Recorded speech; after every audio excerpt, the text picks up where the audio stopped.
Hello, hello, Hickey. Hello. I'll start that again. You see, I've been wearing headphones. Look, looks like I've had my head cut open. I've been wearing headphones. It's not good. Not good. Oh yeah, it's coffee time. That was it. I nearly forgot. Why were we here? Why are we here? That's a good question. It's alright, because no one's watching. No one's watching. I can say what I want. We're here to look at the news. Have you got a grandfather or a grandmother, grandparents? Have you got an elderly relative? Maybe you don't. You know what? You don't see them enough. You should go and see them. Yeah, you should go and see them, because this first story is what happens if you don't take care of your elderly relatives. Frederick Ward Sr., who's a former soldier, passed away. 91, age 91, right? But before he left this mortal coil, he instructed his legal representatives that his grandchildren should only get £50 of his £500,000 fortune, because he felt neglected. He felt neglected to them. Yeah.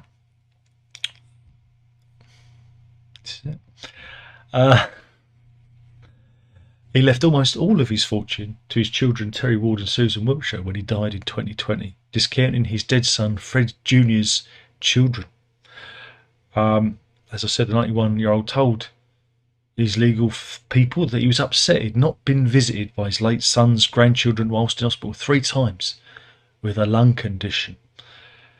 And here is Fred Ward Sr., who's at the centre of this. And of course, this raised the ire of the grandchildren. Here are some of them who objected. Christine and Janet and Carol Gowdin. They weren't too happy, so they went to court. After learning that it all but been disinherited. Well, they hadn't. They got £50. The 5 sisters, Carol Gowan, Angela St Marseille, Amanda Higginbottom, Christine Ward and Janet Pett, sued, complaining that they were entitled to their late father's 1/3 share of their grandfather's money. Work that out. But a High Court judge, Master James Brightwell, ruled that the 2018 will was entirely rational, given that the grandchildren had very limited contact with their disappointed grandfather in his later years. And Brightwell threw out the sisters' case, adding, some may take the view that, as a general proposition, when a testator's child has predeceased him, he generally ought to leave the equal share of the residue to that child's issue. However, the decision not to do so and to split the residue and thus the bulk of the estate between his 5 surviving children can hardly be said to be provision which no reasonable testator could make. They argued that the 2018 will the grandchildren argued that the will was invalid and that their Uncle Terry and Aunt Susan had unduly influenced their grandfather into changing his will to give them their share of the estate. But Judge Brightwell said the evidence does not come close to persuading me that Terry had coerced his father or that Susan had controlled him as such to cast doubt on his will. Fred Sr., who lived in South Ealing in London, had previously made a will which split his estate between all 3 of his children. But before he died, he fell out. He fell out with that part of the family. So there you go. Be nice to your grandparents. Always think of the long game. You always got, even if you don't like them, even if you can't get along with them, they've got a bit of cash, a bit of property. Long game. Remember their birthdays. Send some flowers. Send some chocolates. You know what I'm saying? Keep your foot in the door. Keep your feet under the table. Long game. Otherwise, you'll end up like this. There you go. That's the first story today. I heard a bit of this on the radio this morning. Pregabalin. It's an anti-anxiety drug and it's the latest kind of medical news.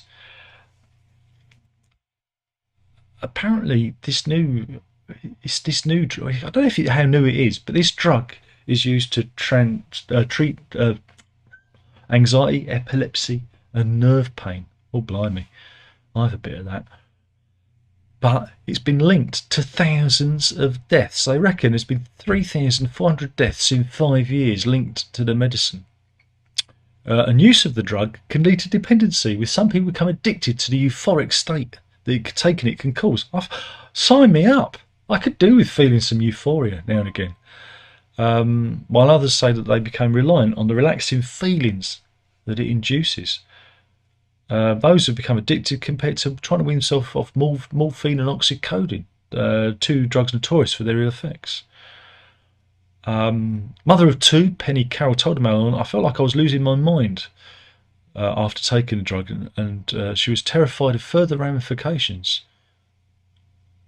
And there are nightmarish stories of people using the drug losing their teeth. Excuse me? And it's been linked to, like I said, for nearly 3,500 deaths. Wow. Wowzers. So, yeah. Yeah, Penny Carroll, here she is. She was put on the drug due to having spinal spondylosis. And yeah, she didn't like it. One victim was Chloe Catton, who died after accidentally overdosing on sleeping medication last year. Here she is.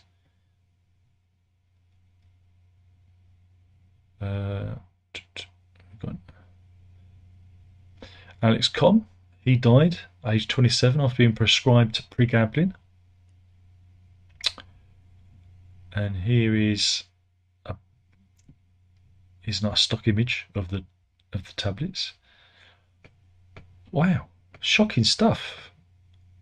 This is the big pharma, isn't it? The old big pharma. We're not talking about a very tall man who keeps cattle. We're talking about big pharma with a PH. But yeah, it's not good, is it? But yeah, Mrs. Carroll went on to say it was awful. I couldn't sleep, I couldn't function. Because I didn't sleep, I was snappy.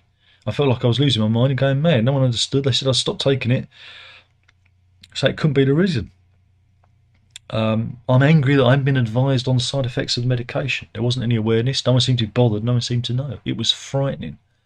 So yeah, this is the latest medical scandal. It was first licensed in 2004 to stop epilepsy seizures. And then they're using it for neuropathic or nerve pain. Oh no, not neuropathy. Patients reported being calmer, so doctors began offering it for anxiety. And yes, they even described it as the new Xanax and Valium on steroids. So there you go, pregabalin. It's the latest medical scandal. What else have we got? Oh, a new poll's come out. Or political poll. Oh, and it shows that the Tories have plunged to the lowest support since 1978. 1978. But what happened in 1979? Oh yeah, Maggie Thatcher got elected with a landslide victory. See, that's why you shouldn't always trust polls. You know that. Keir Starmer, all he's got to do is say something stupid, like, women can have penises. Some women can, apparently. It's a new one on me. And if you disagree, write in the comments below when you started believing in the female penis. Go on, I dare you. I double dare you. Oh, a little bit anti-trans then. Blimey. No, I'm not. I just like biological reality, man. But yeah, the Tories have plunged to a 46-year low. And they reckon that Jeremy Hunt will fund a 2p cut in national insurance with hikes to other taxes in the budget. Again, this budget could make or break them. And this is Ipsos research. And we've got a picture. Here we go. There's even a little picture of Dishy Rishi there in the background. Look, going, everything's fine. Everything's fine. But again, polls can be misleading. Remember, according to the polls, we were staying in the EU. Do you remember that? Yeah. But who knows? Who knows what's going to happen next? Nobody knows. Nobody knows. On the Mail Plus, because Mail Plus is a subscription site of the Daily Mail, because we visit the Daily Mail to do this, to riff, let's riff. But behind the paywall, what's making me so windy and constipated? We'll never know. We will never know. We will never know what's making the poor woman windy and constipated. There is a paragraph. It says the sensation of not being able to completely empty the rectum is called tenesmus. I did not know that. Do you suffer from that? And here's another great article, which is behind the paywall. It's How I Survived Growing Up in the House of Horrors by Fred and Rose West's daughter. Oh, God, I'd love to read that. I'd love to read that. Meanwhile, you complaining about your broadband. Do you remember, broadband? Do you remember? Who remembers Tony Blair's Connected Britain and they dug up all the pavements and laid a load of cable and nothing happened? Who remembers that? Well, anyway, ignore that. Ignore Tony Blair's Connected Britain because it didn't happen. And instead, let's go to the residents of Wingland in Lincolnshire. Their broadband's appalling. Sometimes they get download speeds of just 1 megabyte per second, or is it megabit? I can never remember. MB, megabit, megabyte, megabit, megabyte, megabit, megabyte. I've said both, so I'm covered, right? That rhymes. They can't even stream Netflix. They can't even Netflix and chill. I don't even know what that means. I wish I did. But they're furious. The villagers are furious, which I expect lots of arms folded. But yeah, this falls below the 10 megabyte megabit decent and affordable connection which everyone in the UK has the right to request as part of the government's universal service obligation, USO. What about Tony Blair's Connected Britain? Oh, we've got a new kind of fury here. Look, Kevin Mortimer, right? There's a new kind of fury in town. It's the My Little Teapot fury. Hey, you can tell he's My Little Teapot. Can't really see, but he's like, look at me, My Little Teapot. He's got a lot of crap in the background. I like it. I do like people that collect crap. He's got a lot of crap there. So why is he worrying about broadband? Because he should be spending his time dusting all his crap, shouldn't he? Really, ideally. But anyway, he asked BT to install a fibre network to his home. And here is Wingland in Lincolnshire. Some would say it's a desolate, inhospitable place. We've even got a pothole. It's just fantastic. We even squeezed some pothole news in as well. I hope you're playing at home on the pothole bingo. Oh God, it looks like a place where people go to die, isn't it? Like an elephant's graveyard. No wonder they haven't got broadband. It's very close to Downham Market. Nobody wants to go to Downham Market. That's in that near Norfolk. Look at that. Wingland. It's bordering Lincolnshire and Norfolk. It's in the wasteland of the Wash. The Wash is just north of that. I like that. The Wash. Let's say it all together. The Wash. Anyway, I'm just having too much fun taking the piss. What was I saying? Mr. Mortimer wanted the network, installed. He wants to be able to Netflix and chill. And they quoted him an eye-watering £101,000. Yeah, well, it's actually nearly 102,000. It was £101,874 and 60 British pence for him to get the internet, nice internet connection. The telecoms giant said the eye-watering sum represented the cost of building a connection to the small cluster. Oh man, he's only got a small cluster. You shouldn't brag about that, small clusters, that's no good. Nobody wants a small. You want a big cluster.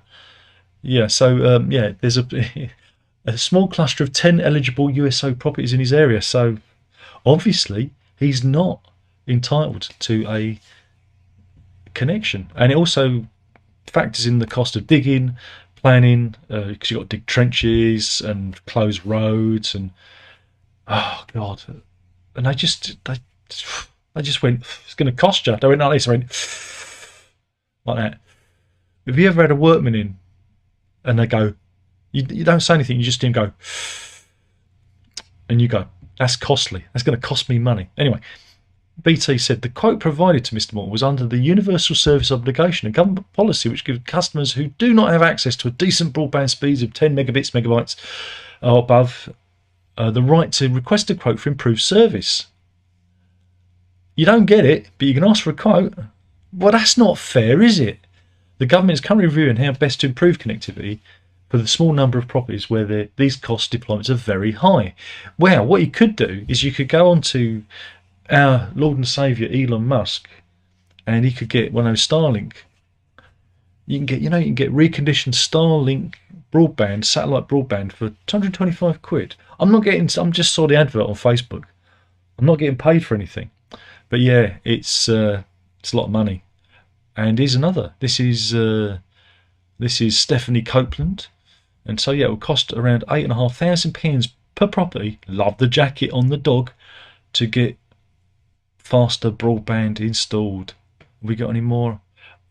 He's kind of crossing his arms here, but he's got a stick, so you've got to mitigate for the stick, haven't you, really? Yeah, what can you... Oh, there you go. Now there's a face of anger. There's indignant fury for you. He's doing a double teapot.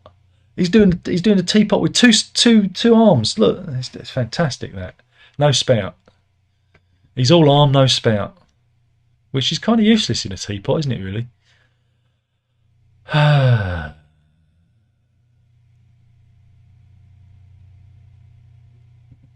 It's a lot about Jerry Halliwell's old man.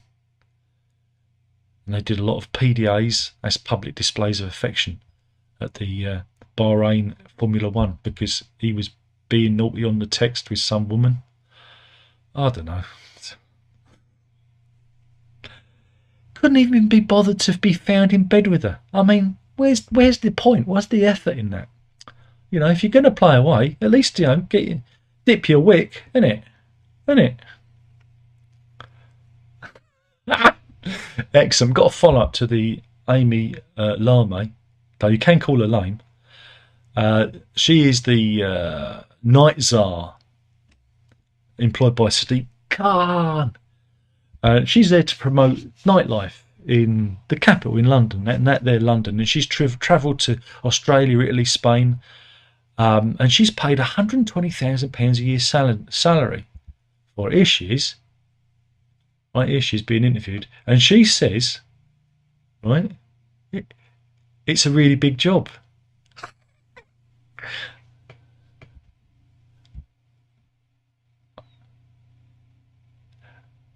Look, you don't get paid by the pound, right? Or maybe you do. Maybe that's how she got the job. Maybe Khan had a set of scales and said, come in, love, I'll pay you by the pound. She stood on them and he went, that's 120,000, that is. There you go. Like I said, it is a big job. Oh dear. Mind you, that's a lot of cream cakes, isn't it? 120 grand. A lot of cream cakes, that is. Blimey. I'll tell you, money for old fucking rope. Seriously. Money for old fucking rope. They see us coming. They see us fucking coming. We are idiots to vote for these people. None of them are fit for purpose. And it's a shame because I liked Amy LeMay when she used to do Danny Baker's radio show. But it's good that she got the gig, but I mean, come on. It's a bit of a grift, isn't it? It's a bit of a grift. Anyway, what else have we got?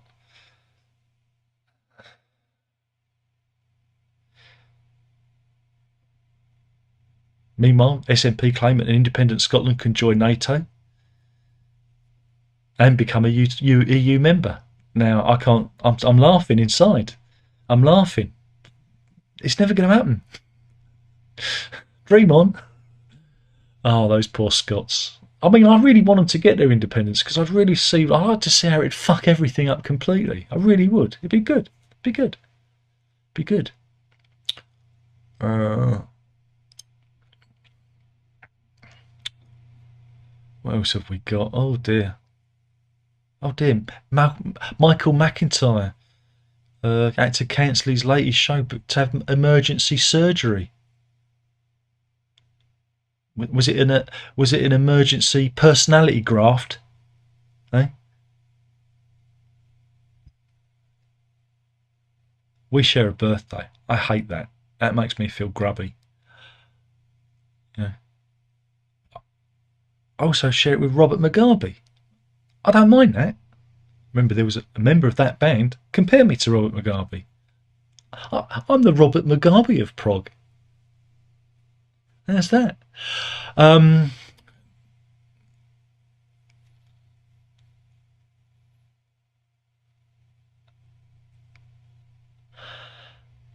sorry, I've just read a headline. It's absolutely. You just again, this is a case of what the actual. I'm in a sparky mood today. This is the story of Reverend Canon Bruce Kinsey. He's an Oxford University chaplain, and he's had to step down from his role because he asked a victim if she was aware of the effect she had on men. Remember, it's always the victim's fault.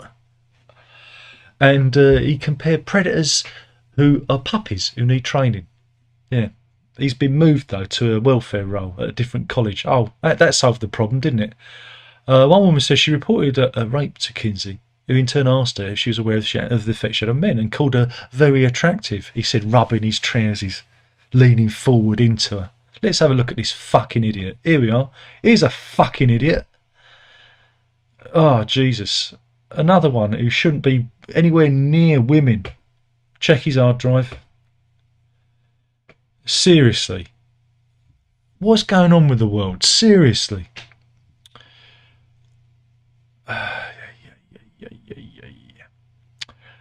He said she should beware of the impact the allegations would have on her alleged attacker. Yeah. I mean, you wouldn't want to hurt his feelings, would you?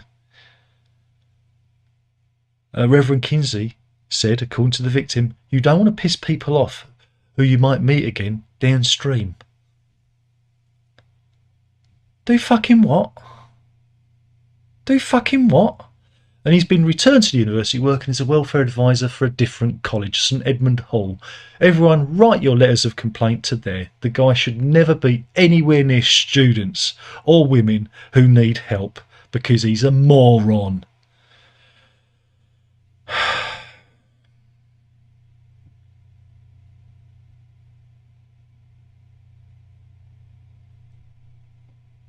And here is St Edmund Hall College. It's very nice. It's very nice. But you wouldn't want to get raped there. Good if you're a rapist, though. Very positive. Good.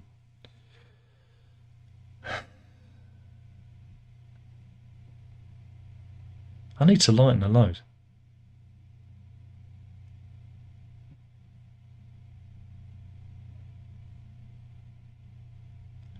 That's there's an animal story here. I want to cover it, but it's not a happy animal story. It's an interesting one. Again, talking about it's the anniversary of the Sarah Everard incident. Again, she was raped and murdered by a piece of filth who had the nickname the Rapist in the Met, who should never have been in the job. There's a documentary about it on the BBC tonight. You might want to watch it and be absolutely appalled by that. Meanwhile, the Germans are at it again.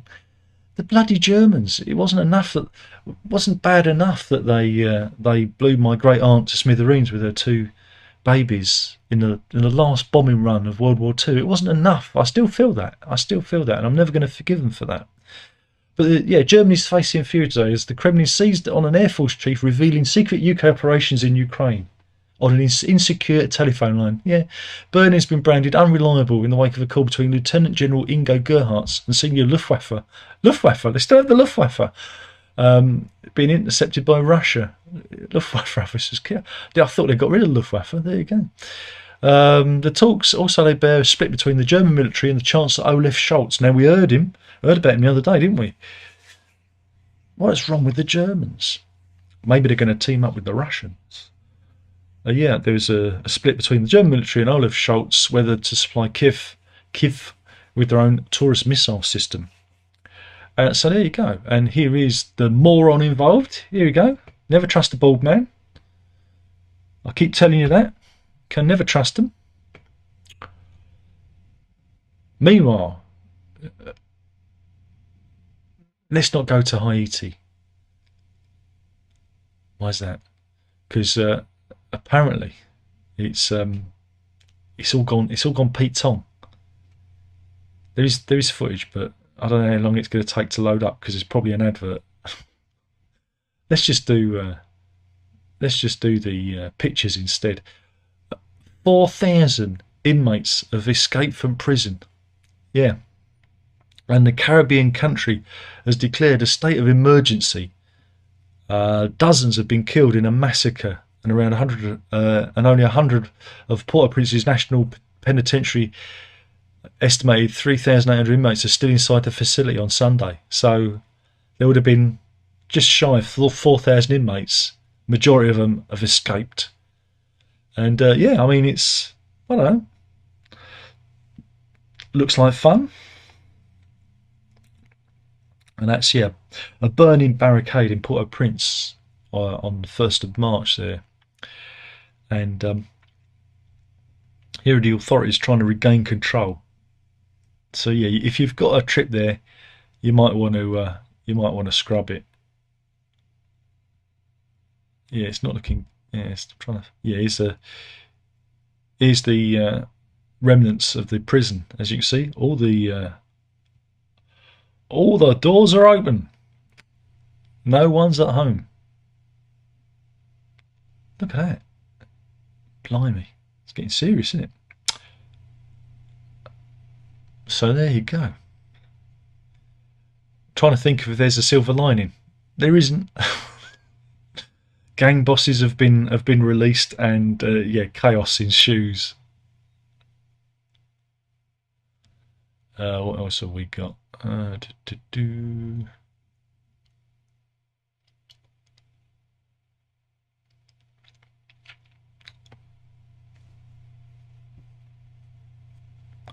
Meanwhile, sometimes you've got to use discretion, don't you, in your work. But yeah, we're going to Welwyn Garden City in Hertfordshire. There is a clip, but there's a TV commercial. Just wait, come on. I don't want to watch the TV advert. But yeah, this happened in Welwyn Garden City. And what happened was, yes, so that guy's explaining what happened. A parking attendant, right, outside the Welwyn Garden United Reformed Church in Hertfordshire, a parking attendant tried to put parking tickets on the funeral cars. And has been labelled a job's worth. Well, again, they're going to be parked up. Funeral director Justin Burgess says we were parked outside the church with a hearse and 2 limousines attending a funeral inside. It's very limited where you can park funeral vehicles to access the church. This particular church is on the side of a road, and that's the only place to park. I came out at the end of the service, saw a traffic warden there, and he got his little pad out and started ticking us. I said, "You've got to be joking." Here he is saying, "You've got to be joking." And there he is with his penalty charge notice.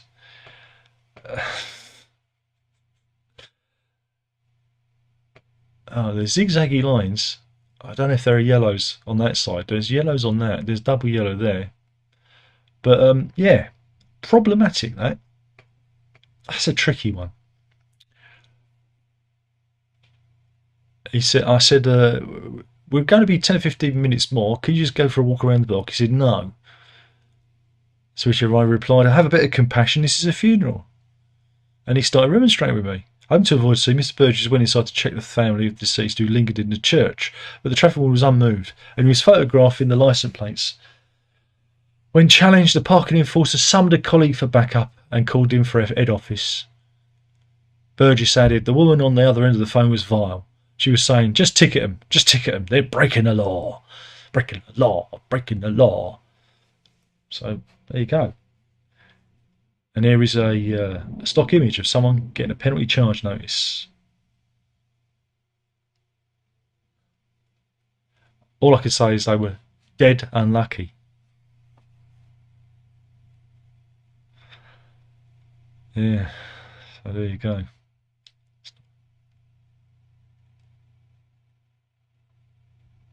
Meanwhile, Woke Watch. Should we do Woke Watch? Yeah, we got two bits of Woke Watch here. One of them involves Star Trek. Ooh, yeah. This is the Exeter School in Devon, which is an elite school, which charges £17,000 a year. Well, the head teacher there is unleashed fury. Their parents are furious because she's dumped the names of two British naval heroes from the school buildings. Yes, Sir Walter Raleigh and Sir Francis Drake, they had to go because they had less than positive connotations in modern times, because they led expeditions to Americas and helped defeat the Spanish Armada. Some would say those are a good thing. And there you go. You get a lot of this now because you've got to ignore our history. Instead of actually teaching the kids that we were once a great nation with explorers and great heroes, they'll probably call it something incredibly dull instead. Head teacher Louise Simpson said names have been removed as they no longer represent the values and inclusive nature of the school. Okay, and this is the school. Where does it all... I mean, it's ridiculous. It's ridiculous. Ridiculous. School was founded in 1633. There you go. And the class is going to be renamed after local castles, woodlands, or geography. The decision has been criticised by its alumni, known as Old Exonians. I like that. I like that a lot. One female pupil said, instead of erasing the school's history, the mature thing to do is let the pupils think for themselves. You can't do that. You can't do that. If you've got the names, then you can do classes about the kids, and to the kids about those names, about those people, about Drake and and Raleigh. You can do classes, and you can educate them, and you can give an historical context to them. I love how we look at the entirety of our history through 21st century eyes, and that's a mistake. You don't do that. It's stupid. God, why is everyone so stupid?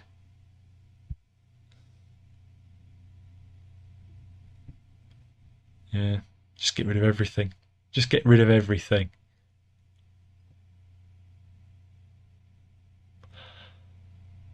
Oh yeah, I was going to do another. There was another one, wasn't there? Oh God, I've lost it now. Where's it gone? Why does it always do that? Another bit of wokeness. This isn't really. Again, this isn't. I never really understood this. This was a bit of funniness. Did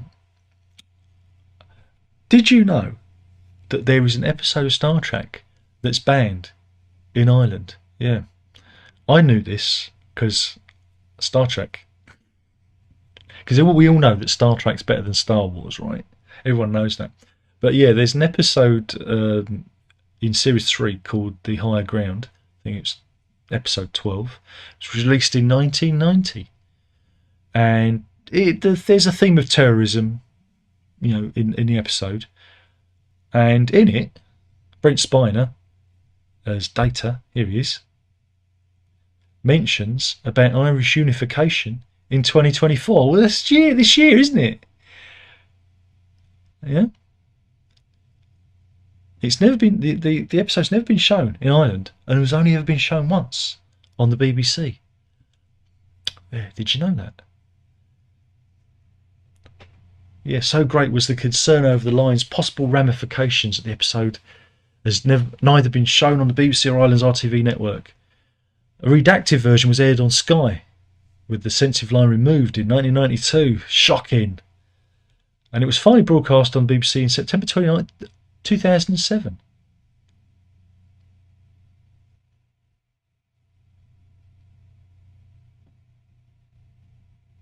There you go. So, Star Trek, controversial.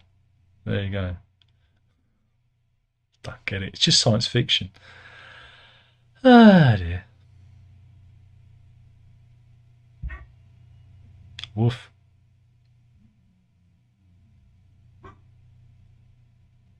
Oh, I wonder if that's Amazon man. The dog's barking. Anyway, where were we? Oh, I was a bit distracted then. Doesn't matter. No one's paying attention. What else can we do? Is there any more stories? Loads of stories here. There's loads. I could just be here all day. Yeah, all day. Just looking at the stories. Builder from Hell story.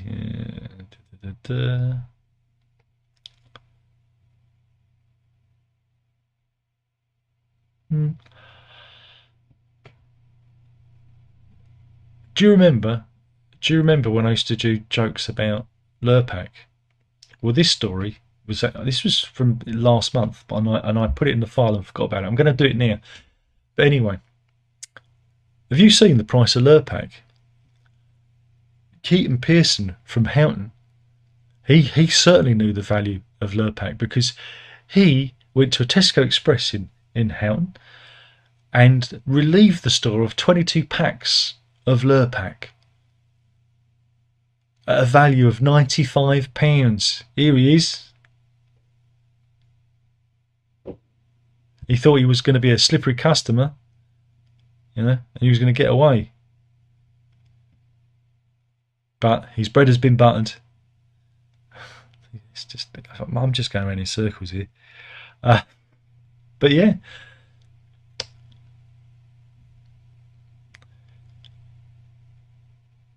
It could have been worse. He could have been jailed for assault and battery.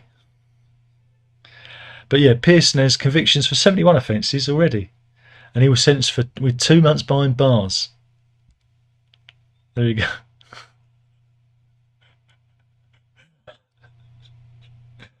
I just wanted to cover it because I've left it in the folder. Yeah, he got 2 months. Yeah, there you go.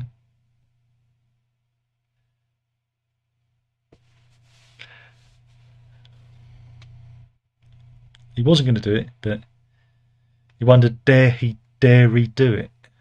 Dare he do it? I'm just going to stop. I've got an animal story today, but it's not a happy animal story. But this is about research on elephants from India's Bengal region, right? And Asian elephants, they've been following these Asian elephants around in the herd, right? If they lose a calf, if a calf dies, they've noticed that they carry the deceased calf by its trunk and legs, right? And then this is amazing, right? They bury the calf with its legs in the air. They have their own funeral practices. Isn't that the most amazing thing? And then the herd surrounds the burial mound and loudly roars and trumpets as they bury the calf. So it's the one way that the elephants mourn and grieve their dead. And they regularly visit the bodies even after they start to decay. So they still go back to look at them. Again, there are stories of what they call elephant graveyards, places where elephants go to die, or they take the remains of elephants and there's just piles and piles of elephant skeletons. But this is interesting. Again, is this another picture? Again, the natural world is just so fascinating. And I imagine that they put the legs facing up so they can find them, go back and find them. And here is an elephant carrying its dead calf, which is so sad, but so noble as well. Yeah? Wow, we know nothing of this world. Let's see if there's anybody in. Let's see if I haven't alienated the entire audience today with my talks of Irish unification. Let's see if there's anybody in. Oh, 10 people in. That's almost a party, man. Runs in. All right, Clive. Here goes another week, indeed. Simon says, good day. Another wild and wacky week. Well, wasn't that wild? Tom says, yeah, sounds like a breakfast series talking about my megabits and bytes, indeed. Don't choke on them. Jess says, first time I heard you in a couple of weeks. First line, positive for a rapist. Good to see things are normal. Well, if you blame a victim that it's their fault for looking too sexy, you know what I'm saying? You know what I'm saying? It can only be a good thing for the rapist.